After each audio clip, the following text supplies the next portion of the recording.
Hey guys, welcome to Reddit Brew. Today, I will be reading from the r/JUSTNOMIL subreddit, and today's story is pretty heavy. There is talk of miscarriage, so if that is a trigger for you, I suggest you don't listen to this one. But without further ado, let's jump into the story.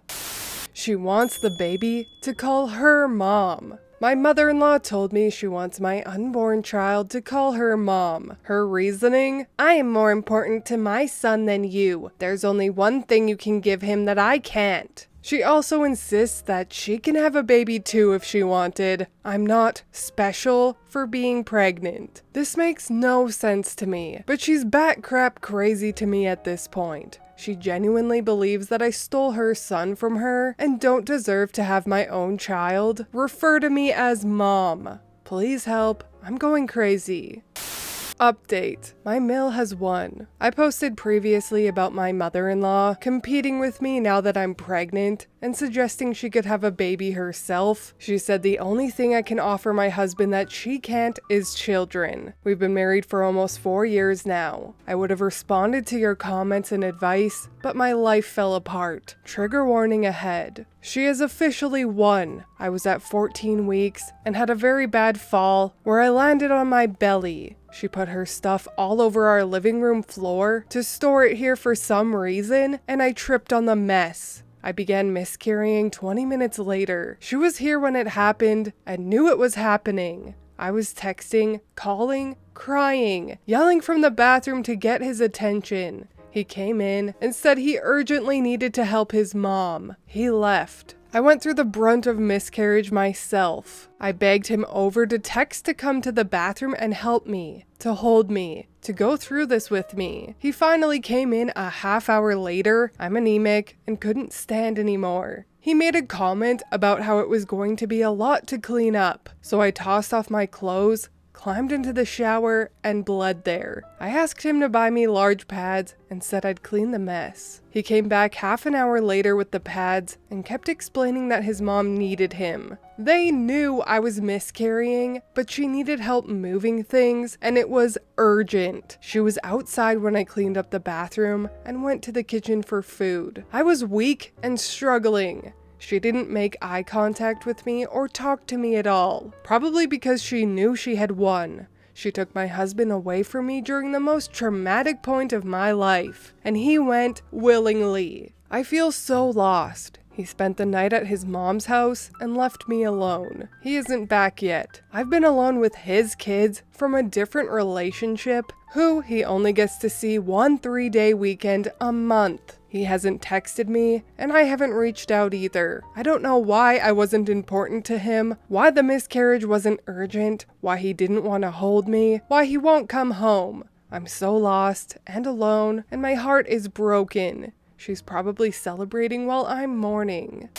Update on my situation. I ended up discharged from the hospital after 24 hours, and he still wasn't home. I confided in my family, and they booked me a ticket home. They were horrified that this had happened, and a little hurt that I didn't reach out when it was happening for help. I don't know why it didn't occur to me. I packed my things and flew to them. He still hadn't responded to my texts, voicemails, or calls, so I left him a handwritten note. A few days later, after being with my family, I get a long text from him. He said that he had to stay with his mother for the entire week after I had miscarried in our home, basically because of her, because, and get this folks, she felt triggered by my miscarriage and needed his emotional support. He argued that she needed him as she and his father are divorced. During this time, he didn't want to bring me up to further cause her distress, so he went no contact with me for a week. He said he thought I was strong enough to wait for him. He thinks I've overreacted by flying home. He wants me to come home. I took your advice, folks. I prepared for his shitty excuse and didn't let him manipulate me. I called and told him that when his mother had miscarried after he was born, she had her own husband to comfort her, while my husband left me alone and ignored me for a whole week. I told him everything you guys mentioned. It was medical neglect during a crisis, child abandonment, abandonment of his own kids who were supposed to be under his care, and abandonment. I could have died and was very weak when I had checked into the hospital. I was even weak when I left, so I told him I needed space to heal. I was finally getting emotional support from my family and am in a safe place. I'm not ready to see him. He said that he is her only son. He had to help her. I reminded him that he was my only husband and I needed him. The miscarriage was happening to me, not her. He asked me if we were still good. Absolutely not. I was blunt and told him I didn't see our relationship repairing after what he did. His actions will haunt me for years. I cry myself to sleep every night. I miss my baby and marriage. Both of them died the same day. I haven't filed, but I plan on filing for divorce when I'm ready for it. He is upset, he cried, and told me I was being overly emotional because of the loss, that I wasn't in my right mind, and said he'd fly out to see me and bring me home. I put my parents on the phone and let them chew him out. I don't know what they said, but he hasn't called since. He's texted a few times, but I haven't responded. I know it isn't a happy update, but I wanted everyone to know that I'm safe now. Mil can keep her son. She hasn't contacted me at all since this has all happened, and it's been a blessing. I've heard from mutual friends that she is blasting me to everyone over social media, but I'm going to stay out of it for my own peace of mind. Thank you so much for caring about me and taking the time to reply and send messages with support.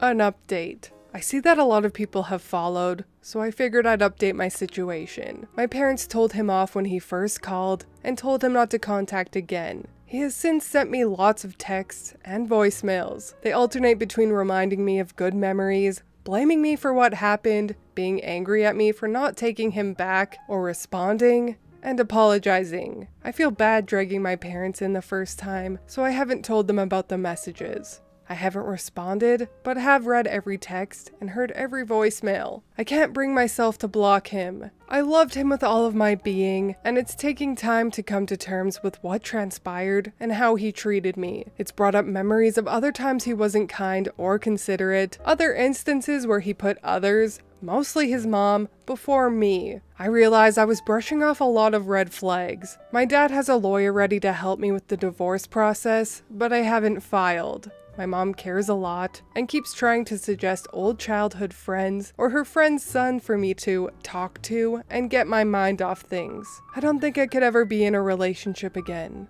I'm in therapy and my therapist is kind and patient. She has suggested that I think of ways to honor this child. She said it's healthy to not want to forget and move on, but I need to find a way to honor her and keep her memory alive that doesn't consume me. I definitely think she's right and have been looking at tattoo ideas and jewelry I can have made. I'm trying to keep going. I know it's not much of an update, but this is where I am.